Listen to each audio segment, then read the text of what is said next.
Hello दोस्तों, अब हम स्टार्ट करने वाले हैं सेक्शन 28। ठीक है, हमने 26, 27 देख लिया था लास्ट लेक्चर में। ठीक है, अब हम देखेंगे सेक्शन 28। सेक्शन 28 कुछ खास नहीं है, बहुत ही हल्का सा है। वैसे तो इसको स्किप करने का तो हमारा पूरा मन था, लेकिन हमने सोचा कि जब एक सेक्शन वाइज पढ़ा रहे हैं एक के बाद एक, तो इसको कवर कर लेते हैं। वैसे कोई खास इंपॉर्टेंट नहीं है। ठीक है, क्या कह रहा है सेक्शन 28, चलिए देख लेता हूँ। सेक्शन 28 बता रहा है अल्टीरियर ट्रांसफ़र। अल्टीरियर का पहले मतलब समझ लें कि अल्टीरियर मतलब होता है सेकंड ट्रांसफ़र। ठीक है, second transfer conditional on happening और not happening of specified event. ठीक है, कह रहा है कि जो दूसरा ट्रांसफ़र होगा वो भी ऐसा कंडीशन के साथ होगा कि अगर कुछ मतलब किसी एक स्पेसिफिक इवेंट को के होने या ना होने पर किया जा रहा है। ठीक है, जो दूसरा ट्रांसफ़र होगा वो तभी इफेक्ट में आएगा जब कोई स्पेसिफिक इवेंट है वो होगा या ना होगा। ऐसी शर्त होती है ना कि अगर ऐसा हुआ तभी होगा, ऐसा नहीं हुआ तो होगा। ठीक है, कुछ भी शर्त लगा दे तो ऐसा होने या ना होने पर ही होगा। चलिए देखिए पढ़ते अंदर क्या लिखा है।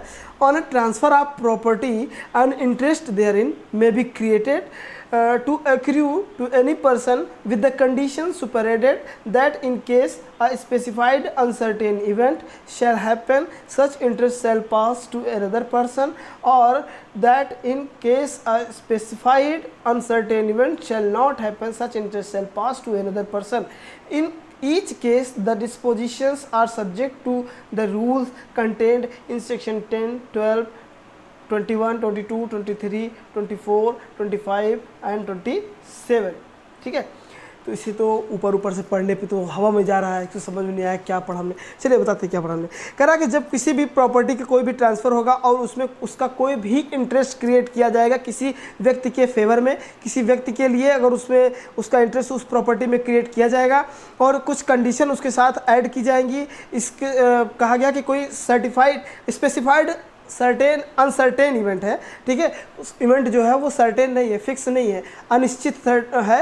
ठीक है, फिक्स नहीं है कुछ भी, कोई भी एक ऐसा इवेंट कोई भी ऐसा घटना जिसके घटित होने पे या ना घटित होने पे। ठीक है, shall happen such interest shall pass to another person. अगर कोई भी ऐसी घटना जो फिक्स नहीं है अगर वो हो जाती है तो फिर जो इंटरेस्ट है वो किसी दूसरे पर्सन की तरफ पास हो जाएगी। ठीक है, उसके दूसरे पर्सन के पास चली जाएगी, पहले पर्सन से हट के दूसरे पे चली जाएगी। ठीक है, और कह रहा कि पास टू अनदर पर्सन, कहा कि जो इन ईच केस, हर एक केस में the disposition are subject to rule contain in section, मतलब वो लिमिट किया गया है, उसको लिमिटेड किया गया है, बाधाएं उससे पैदा कर दी गई हैं कि देखो भैया section 10, section 12, section 21, section 22, section 23, section 24, section 25, section 27 में जो बातें लिखी गई हैं, ठीक है, वो अलग अलग सिचुएशन पे, अलग अलग कंडीशंस पे अप्लाई होंगी। चलिए देखते हैं कि इस पर क्या लिखा हुआ है और इसमें क्या कह रहा है। देखिए section 28 deals with conditional limitation. पहली बात समझ लीजिए कि ये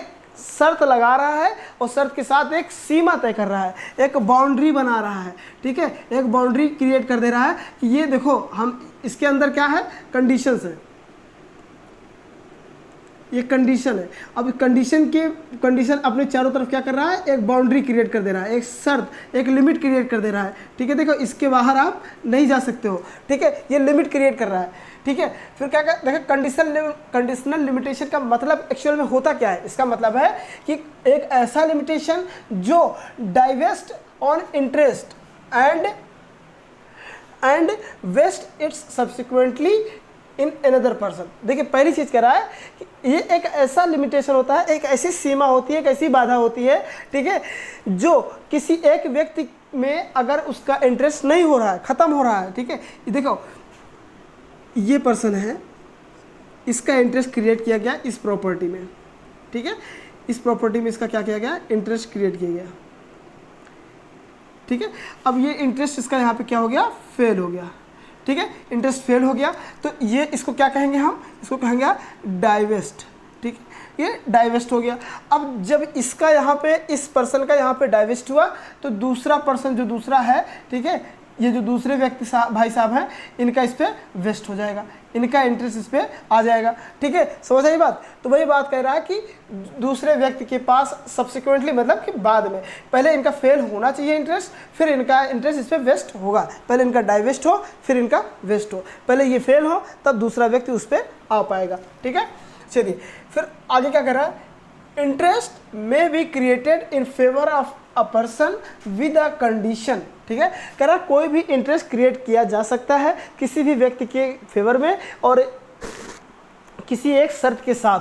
ठीक है, किसी भी व्यक्ति के फेवर में कोई भी कंडीशंस क्रिएट, कोई भी इंटरेस्ट क्रिएट किया जा सकता है एक शर्त के साथ। दैट क्या शर्त होनी चाहिए, if N uncertain event happen, अगर कोई भी अनिश्चित घटना घटित हुई, ठीक है, और डज नॉट हैपन या फिर ना हुई, the interest shall pass on to another person.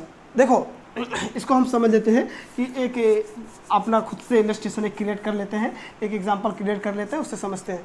ठीक है, देखो ये भाई साहब हैं, ठीक है, चुन्नू भाई साहब, ये चुन्नू भाई साहब हैं। ठीक है, और यहाँ पे एक बहन है, हमारी बहन है, इनकी नहीं। ठीक है, चुन्नी, एक मैडम है चुन्नी मैडम या मुन्नी कह लीजिए, मुन्नी मैडम। ठीक है, ये मुन्नी है और ये चुन्नू है। चुन्नू का मुन्नी से क्या करना है, शादी करनी है। ठीक है, इनसे शादी करनी है। ठीक है, तो अब देखो सबसे पहली चीज़ क्या है, शादी होगी। ठीक है, तो शादी होगी, इनके पापा ने कहा है, नहीं इनके पापा ने कहा है, चुन्नू के पापा ने, फादर ने कहा है, ये फादर साहब है। ठीक है, ये है फादर ऑफ चुन्नू। इन्होंने कहा है कि देखो चुन्नू, अगर तुम इससे शादी करोगे, मुन्नी से शादी करोगे, तो हम अपनी प्रॉपर्टी जो ये करोड़ों की प्रॉपर्टी है ये तुमको दे देंगे, पी फॉर प्रॉपर्टी, ये प्रॉपर्टी जो है वो तुमको दे देंगे। ठीक है, शर्त लगा दी तो लेकिन अब देखो ये शर्त जो है ये सर्टेन है, फिक्स है। ठीक है, कंडीशन फिक्स है कि अगर तुम इसे शादी करोगे तभी तुमको ये प्रॉपर्टी मिलेगी। ठीक है, लेकिन अब अगर ऐसा हो जाए कि मुन्नी का डेथ हो जाए, मुन्नी एक्सपायर हो गई, मुन्नी की डेथ हो गई, तो अब डेथ होने पे क्या ये प्रॉपर्टी अब इसको मिलेगी कि नहीं मिलेगी, क्योंकि इन्होंने शर्त रखी थी कि शादी करोगे मुन्नी से तो तुमको प्रॉपर्टी मिल जाएगी, लेकिन मुन्नी तो मर गई, अब शादी किससे करे। ठीक है, अनसर्टेन इवेंट घट गई। ठीक है, तो अब जो ये चीज़ जो है प्रॉपर्टी ये इनको मिल जाएगी। ठीक है, शादी नहीं हुई लेकिन प्रॉपर्टी इनको मिल जाएगी, क्योंकि घटना ऐसी घटी है जो दोनों के कंट्रोल में नहीं थी। ठीक है, तो वही चीज़ कह रहा है कि अगर देखो कोई अनसर्टेन इवेंट है, उसके हैपन होने पे या ना हैपन होने पे, ठीक है, तो उस इंटरेस्ट क्या होगा, इंटरेस्ट चला जाएगा दूसरे व्यक्ति के पर्सन में। अगर दो लोगों को क्रिएट किया गया है, ठीक है, ये व्यक्ति भाई साहब हैं, इन्होंने इंटरेस्ट क्रिएट किया है दो लोगों के पक्ष में। ठीक है, एक ये है और एक ये है। ठीक है, पहले इनको किया, फर्स्ट ये है, सेकंड ये है, लेकिन अगर इनको कुछ हो गया तो ये जो इनको किया गया है ट्रांसफ़र वो किसको चला जाएगा, पूरा का पूरा इनको चला जाएगा। ठीक है, या ऐसे समझ लो कि एक प्रॉपर्टी है, प्रॉपर्टी के दो हिस्सेदार हैं, दोनों भाई हैं, अब पहला भाई एक्सपायर हो गया तो पहले भाई का हिस्सा किसको चला जाएगा, इसी को चला जाएगा, ये तो मालिक बनेगा, वो भी ट्रांसफ़र इसी के पक्ष में आ जाएगा। ठीक है, फिर आगे देखिए, conditional limitations under section 28। Section 28 में जो लिमिटेशंस बताई गई हैं, सब्जेक्ट टू द रूल्स, जो रूल देखो उसी रूल के अकॉर्डिंग होगी, जो रूल कंटेन है कहाँ पे बताया गया है, कहाँ पे, सेक्शन 10 में, सेक्शन 12 में, सेक्शन 22 में, 23 में, 24 में, 25 में और 27 में। इन सेक्शंस में जो भी रूल्स बताए गए हैं, जो बातें बताई गई हैं, उसी के अकॉर्डिंग इस पे शर्तें, इसी पे बाउंडेशंस लगेंगी। ये देखो सेक्शन 28 है, इसकी बाउंड्री बनी हुई है, ये बाउंड्री किस सेक्शनों से घिरी हुई है, ये सेक्शन 10 से घिरी है। ठीक है, सेक्शन 10 है यहाँ पे, सेक्शन 12 है यहाँ पर, सेक्शन 22 है यहाँ पे। ठीक है, उसके बाद सेक्शन 23 है, सेक्शन 24 है, सेक्शन 25 है और सेक्शन 27 है। इनसे घिरी हुई है, इनसे पूरी तरह से बंधी हुई है, ये है, ये है, ये है। ठीक है, इन सभी से घिरी हुई है, ये लिमिटेशंस क्रिएट कर रही है ये सेक्शंस इन पर, सेक्शन 28 पे। समझ रही बात? तो बस इसमें इतनी सी बात है कि कोई बड़ी बात नहीं कही गई है। कहा गया है कि देखो कि सबसे जो मेन बात है, मेन पॉइंट है, उसमें यही समझने वाली है कि कोई अनसर्टेन इवेंट होगी और उसके घटित होने पे या ना घटित होने पे, ठीक है, वो जो इंटरेस्ट पहले व्यक्ति का इंटरेस्ट होगा वो दूसरे के पास चला जाएगा। पहला जब रहेगा ही नहीं, पहला जो ब्रीच कर देगा उस कंडीशन को फुलफिल ही नहीं कर रहा है, ठीक है, तो दूसरे के पास चला जाएगा ऑटोमेटिकली। अब आगे देख लेते हैं कि सेक्शन 29 क्या कहता है। सेक्शन 28 के बाद सेक्शन 29 और सेक्शन 30 ये तीनों छोटे छोटे हैं, तो इसको तीनों को हम एक साथ कवर कर ले रहे हैं, ठीक है, हमारा टाइम भी बच जाएगा और सेक्शंस भी कवर हो जाएंगे। तो सेक्शन 28 हमने देखा अभी, और अभी जस्ट उसके तुरंत बाद देखते हैं कि सेक्शन 29 क्या कहता है। सेक्शन 29 कहता है फुलफिलमेंट ऑफ कंडीशन सब्सिक्वेंट, ठीक है, कोई भी कंडीशन है जो बाद वाली कंडीशन है, पहली वाली नहीं, प्रायर नहीं, अल्टीरियर या फिर सब्सिक्वेंट, जो बाद वाली कंडीशन है उसको फुलफिल करना कैसे ज़रूरी है या कैसे उसका फुलफिलमेंट होगा, ठीक है। तो सेक्शन 29 हम अपने बेरट से देख लेते हैं क्या कहता है। कहता है an ulterior disposition of the kind contemplated by the last proceeding section can not take effect unless the condition is strictly fulfilled. पहली चीज़ ये बात कही गई है कि देखो कोई भी शर्त, ठीक है, कोई भी शर्त, इसको भी साथ में लेके चलते हैं कि दोनों को देख लेते हैं। अ कंडीशन, एक शर्त जो सब्सिक्वेंट वाली है, जो बाद की शर्त है, जो बाद की सब्सिक्वेंट वाली शर्त हैं, ठीक है, उनका फुलफिलमेंट किस तरीके से करना है और क्या प्रोसेस है देखते हैं। A condition subsequent which is given in section 28, ठीक है, पहले समझ लो, कोई भी एक कंडीशन जो सब्सिक्वेंट वाली है वो कहाँ दी गई है, सेक्शन 28 में, इसी के सेक्शन के पीछे। इसको सेक्शन 28, सेक्शन 29, सेक्शन 30 के साथ क्यों कवर कर रहा है, क्योंकि ये सब एक दूसरे से कोरिलेटेड हैं, बिल्कुल एक से जुड़े हुए हैं, ठीक है। एक कंडीशन दूसरी वाली जो सब्सिक्वेंट वाली कंडीशन है वो दी गई है कहाँ पे, सेक्शन 28 में, upon the fulfilment of which the second transfer is to take place must be strictly fulfilled. कह रहा है कि देखो दूसरी कंडीशन तभी फुलफिल होगी, जैसे कि सेक्शन 28 में हमने क्या पढ़ा भी, सेक्शन 28 में बताया गया है ना कि ulterior transfer condition on happening of specified event. इसमें बताया गया था कि कोई भी स्पेसिफाइड इवेंट के हैपन होने पे या ना होने पे तभी दूसरा जो है वो दूसरी जो कंडीशन है वो पहले की जगह पे आएगी।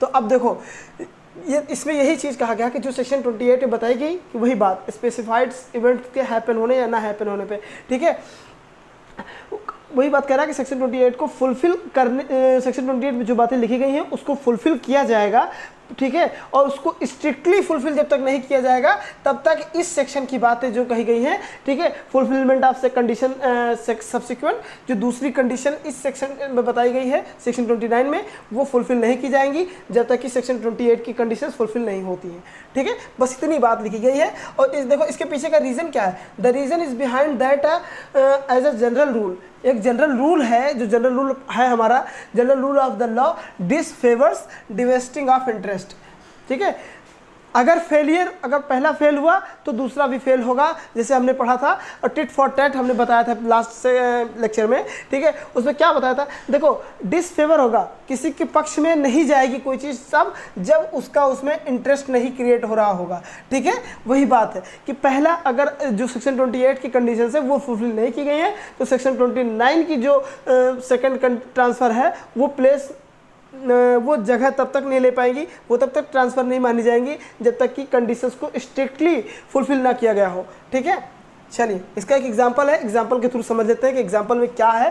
देखो इसमें जो बातें लिखी गई है वो तो थोड़ा सा अनक्लियर साउंड हो रही होंगी कि आपको पूरी तरह से क्लियरिटी नहीं आ रही है इस सेक्शन से, तो चलिए इस एग्जाम्पल के थ्रू समझते हैं और एग्जाम्पल से हम इसमें थोड़ा सा अपने दिमाग को भी खोलते हैं और थोड़ा सा इस कॉन्सेप्ट को भी क्लियर करते हैं। देखिए कोई ए है, उन्होंने बी को ट्रांसफ़र किया ₹500, ठीक है, 500 रुपये बी को ट्रांसफ़र किया किसने, ए ने, और क्या शर्त लगाया, कहा कि देखो to be paid to him on his attaining his majority और marrying with a proviso that, ठीक है, पहले चलो इतना समझ लेते हैं कि ए ने बी को 500 रुपये देने के लिए दिया और साथ में एक शर्त लगा दिया कि देखो जब तक तुम अपनी मेजॉरिटी को हासिल नहीं कर लेते हो, यानी कि 18 प्लस नहीं हो जाते हो, ठीक है, या फिर तुम शादी नहीं करते हो, ठीक है, जब तक तुम 18 प्लस नहीं हो जाओगे या शादी नहीं करोगे, एक कंडीशन के साथ, एक शर्त के साथ कि इफ़ बी डाइज, अगर बी मरता है, ठीक है, देखो बी को 500 रुपये ट्रांसफ़र किया, B dies as a minor, अगर बी माइनर ही मर गया या फिर उसने शादी कर ली without the consent of C, अगर सी के सहमति के बिना बी ने शादी कर ली, या फिर वो माइनर ही 17 साल 18 से कम की उम्र में ही वो डेथ कर गया, ठीक है, 18 से कम की उम्र में ही वो डेथ कर गया, ठीक है, या फिर उसने शादी कर ली सी की सहमति के बिना, तो जो 500 रुपये बी को जाने थे वो चले जाएंगे डी को, ठीक है, वो किसको चले जाएंगे, वो चला जाएगा डी को। अब देखो हुआ क्या, कंडीशन क्या हुआ, बी है उन्होंने शादी कर ली जब वो 17 साल का था, ठीक है, जब वो 17 का था तभी बी ने शादी कर ली, और बी ने जब शादी कर ली माइनॉरिटी की एज में अपने 18 साल से कम की उम्र में शादी कर ली, और वो भी दूसरी कंडीशन जो थी वो भी पूरी नहीं की, पहली कंडीशन तो उसने पूरी नहीं की, क्या कि देखो उसको मेजॉरिटी अपनी हासिल करनी थी, अटेनिंग हिज मेजॉरिटी, अपनी मेजॉरिटी हासिल करनी थी, 18 साल तक हो जाना था उसको, उसने वो तो किया नहीं, और या फिर दूसरी जो या के साथ दूसरी, पहली कंडीशन ये दूसरी कंडीशन, इनमें से कोई भी एक पूरी कर लेता, ठीक है, उसने पहली कंडीशन जो बताई गई थी 17 साल की उम्र में शादी कर ली, पहली कंडीशन को फुलफिल नहीं किया, दूसरी कंडीशन क्या थी, सी की कंसेंट से शादी करना है, उसने शादी कर ली बिना सी की इजाज़त के, तो अब कह रहा है कि जो ट्रांसफ़र डी के पक्ष में है वो आ जाएगा, क्योंकि वो 500 रुपये अब चले जाएंगे किसको, डी को, सी बी को नहीं मिलेगा, ठीक है। चलिए एक बार फिर से समझ लेते हैं, कॉन्सेप्ट क्लियर होना चाहिए ना। ए ने बी को 500 रुपये दिया इस बात ये कह करके कि देखो अगर तुम या तो 18 साल के ऊपर हो जाओ या 18 साल के हो जाओ, या फिर अपनी शादी जब करना, ठीक है, तो हमारी दी हुई शर्तों को पूरा करते हुए करना। पहली शर्त क्या है कि बी है वो माइनर, या तो माइनर ही मर जाए, ठीक है, 18 से कम की एज में मर जाए, या फिर जो शादी है वो सी की इजाज़त से कर ले, तो 500 रुपये उसको मिल जाएंगे। अगर उसने ऐसा नहीं किया, बी सी के कंसेंट के बिना, सी की इजाज़त के बिना अगर उसने शादी कर ली, या फिर वो माइनर ही मर गया, तो क्या होगा, वो 500 रुपये जो हैं वो डी को चले जाएंगे। देखो ए ने बी को 500 रुपये दिया और ये कह करके कहा कि देखो तुम अपनी मेजॉरिटी हासिल कर लो, 18 प्लस हो जाओ, या फिर तुम शादी करो किसके, सी की इजाज़त से। अगर तुम 18 प्लस होने से पहले ही मर गए, ठीक है, 18 प्लस होने से पहले मर गए, या तुमने सी की इजाज़त से शादी नहीं की, तो ये 500 रुपये जो है वो चले जाएंगे किसको, डी को। अब हुआ ही ऐसा, ये भाई साहब जो थे बी, इन्होंने 17 साल की उम्र में ही शादी कर ली, और जो सी थे उनसे कंसेंट भी नहीं ली, उनसे इजाज़त भी नहीं ली, तो अब कहा गया कि उन्होंने दोनों कंडीशंस का ब्रीच किया, कंडीशन फुलफिल ही नहीं किया। तो अब जब कंडीशन उन्होंने नहीं फुलफिल किया, तो दूसरी कंडीशन जो डी वाली है वो डी वाली इफेक्ट में आ जाएगी।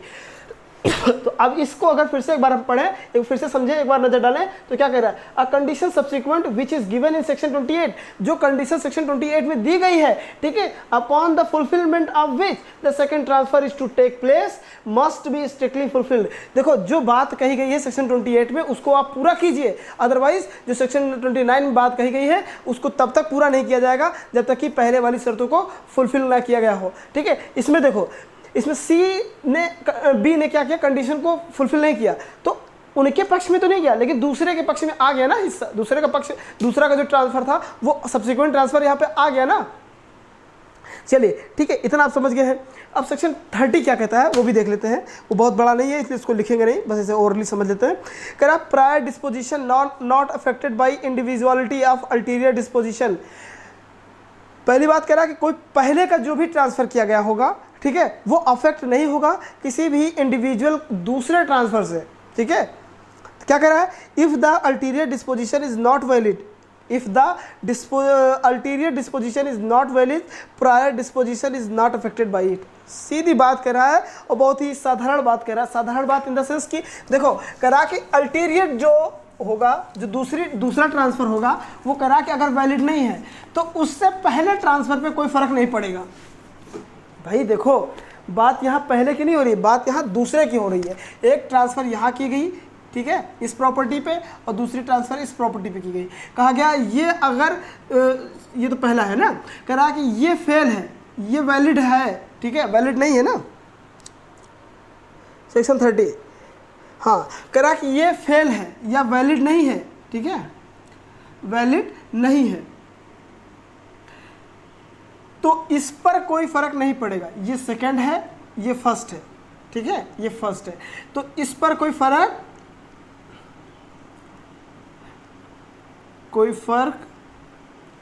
नहीं पड़ेगा, ठीक है, इस पर कोई फर्क नहीं पड़ेगा। यही बात इस सेक्शन 30 में सिर्फ यही लिखा है और कुछ भी नहीं लिखा, ठीक है। तो हम इसको ज़रा समझ लेते हैं कि अपनी भाषा में क्या कह रहा है, और एक एग्जांपल है, पहले एग्जांपल समझते हैं। A transfer a farm to B, चलिए, ठीक है, एक ज़मीन है, इसको ए ने बी को दिया, ठीक है, ट्रांसफ़र, ए ने बी को ट्रांसफ़र किया, ठीक है, एक फॉर्म, उसकी पूरी ज़िंदगी के लिए, पूरी ज़िंदगी, बी की लाइफ टाइम के लिए, लाइफ टाइम के लिए, ठीक है। ए ने एक प्रॉपर्टी है, एक खेत है, वो बी को उसकी पूरी ज़िंदगी के लिए दिया कि भाई देखो जब तक तुम जिंदा रहो तब तक इस पर खेती वेती कर लो, ठीक है। और if she does not desert her husband, A transfers a farm to B for her life. ये बी जो है ये एक लेडी है, कौन है, लेडी है, ठीक है, एक लेडी है। ए ने बी को एक खेत दिया, एक ज़मीन दिया और कहा कि देखो जब तक तुम तुम्हारी लाइफ है तब तक तुम यूज़ करो। If she does not desert her husband to C, ठीक है, C B is entitled to the farm during her life and no children had been inserted. देखो कहा गया, और साथ में ये भी कहा गया कि देखो तुम जब तक जिंदा हो तब तक यूज़ करो, और अगर तुमने अपने हस्बैंड सी को नहीं छोड़ा, ठीक है, अगर husband if she does not desert her husband to C, हाँ, अगर अपने हस्बैंड, इनका जो हस्बैंड था वो कौन था, सी था, ठीक है। इन्होंने कहा कि साथ में शर्त लगा कि अगर तुमने अपने हस्बैंड को नहीं छोड़ा, ठीक है, तो बी जो है वो क्या करेगा, B is entitled the farm during her life and no condition has been inserted if, देखो ए ने बी को एक प्रॉपर्टी दी, एक ज़मीन दी, एक खेत दी, और साथ में ये कहा कि देखो तुम लाइफ टाइम तक इस पे खेती कर सकती हो, हम इस पे और कोई भी कंडीशन नहीं लगाएंगे, लेकिन अगर तुमने अपने हस्बैंड सी को नहीं छोड़ा तो, अगर छोड़ दिया तो दूसरी कंडीशंस कोई होगी वो अप्लाई हो जाएगी, ठीक है। तो इसको ज़रा हम और थोड़ा सा देखें, एक लाइन में कुछ और कह रहा है, इस पर तो और कोई बात नहीं कही गई है, बस इतनी ही बात लिखी गई है, ठीक है। तो सेक्शन 30 यहाँ तक कंप्लीट हो गया है। अब हम आगे नेक्स्ट सेक्शन नेक्स्ट लेक्चर में कवर करेंगे। आज के लिए इतना ही, धन्यवाद।